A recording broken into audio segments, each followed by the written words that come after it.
గత 10 ఏళ్లలో తెలంగాణకు అందాల్సిన నిధులు నీళ్లు అందలేదు అన్నారు ఢిల్లీలో తెలంగాణ ప్రభుత్వ ప్రతినిధి జితేందర్ రెడ్డి. తెలంగాణకు కేటాయించిన నీళ్ల వాటా కోసం పోరాడతామంటున్నారు. పునర్విభజన చట్టంలో ఉన్న అంశాల సాధనకు కృషి చేస్తామంటున్నారు. ఢిల్లీలో ప్రభుత్వ ప్రతినిధిగా బాధ్యతలు చేపట్టిన జితేందర్ రెడ్డికి తెలంగాణ ఎంపీలు అభినందనలు తెలిపారు. కేంద్రానికి తెలంగాణ ఎంపీలు ఇచ్చిన అర్జీలపై ఎప్పటికప్పుడు ఫాలోఅప్ చేస్తానంటున్నారు జితేందర్ రెడ్డి. 10 సంవత్సరాల నుంచి ప్రభుత్వానికి చిత్తశుద్ధి లేకుండా మనకు రావాల్సిన ప్రాజెక్ట్స్ ఏవైతున్నాయో, మనకు రావాల్సిన నీళ్ళు ఏవైతున్నాయో, మనకు రావాల్సిన నిధులు ఏవైతున్నాయో, మనకు రావాల్సిన నియామకాలు ఏవైతున్నాయో అవన్నింటికి కూడా నెగ్లెక్ట్ చేసిన సంగతి మీ అందరికి తెలిసింది. కుంటిపడిపోయింది. ముఖ్యంగా మన ఈ ఏపీ భవన్ని కూడా చూసుకుంటే ఏపీ భవన్ కూడా ఇవాళ జూన్ 2 10 సంవత్సరాలు అయినా కానీ ఇప్పటికి కూడా దాని డివిజన్ కూడా కాలని సంగతి మీ అందరికి తెలుసు.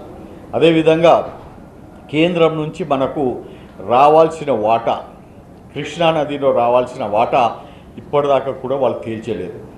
అపెక్స్ బాడీలో ఆనాడు కేసీఆర్ గారు కూర్చొని 560 టీఎంసీలు రావాల్సిన తెలంగాణకు వారు ఖాళీ 299 దానికే కుదించి అపెక్స్ బాడీలో ఒప్పుకున్న సంగతి మనకు తెలుసు. కాబట్టి ఆ నీళ్ళ వాటాను కూడా తీసుకురావాల్సిన బాధ్యత మాకుంది. నీళ్ళ విషయంలో ఎక్కడ కూడా రాజీ లేకుండా ఏదైతుందో సాగునీరు తాగునీరు కోసము 100% సెంటర్ అండ్ స్టేట్ తోటి కోఆర్డినేట్ చేసి నీళ్లు తీసుకొచ్చే విధంగా మేము పనిచేస్తామని తెలియజేస్తున్నాం. తెలంగాణని స్పోర్ట్స్ హబ్ గా మార్చేందుకు ప్రయత్నిస్తాను అంటున్నారు జితేందర్ రెడ్డి. ఖేలో ఇండియా ప్రోగ్రాం అనుమతి కోసం దరఖాస్తు చేశామన్న ఆయన తెలంగాణకు ఇంటర్నేషనల్ ఈవెంట్స్ వచ్చేలాగా ప్రయత్నిస్తానని ప్రకటించారు. తెలంగాణని ఒక స్పోర్ట్స్ హబ్గా తీర్చిదిద్దాలని మా ముఖ్యమంత్రి గారి కలను ఏతుందో సాకారం చేయడానికి కృషి చేస్తామని చెప్పి తెలియజేస్తున్నాం. మొట్టమొదటిగా ఖేలో ఇండియా ప్రోగ్రామ్ని we have already applied for Khelo India program. ఆ ఖేలో ఇండియా ప్రోగ్రామ్ మేము తీసుకొని తెలంగాణలో ఉన్న ఇన్ఫ్రాస్ట్రక్చర్ అన్నిటిని కూడా, స్పోర్ట్స్ ఇన్ఫ్రాస్ట్రక్చర్ అన్నిటిని కూడా బిల్డప్ చేస్తామని చెప్తున్నాం.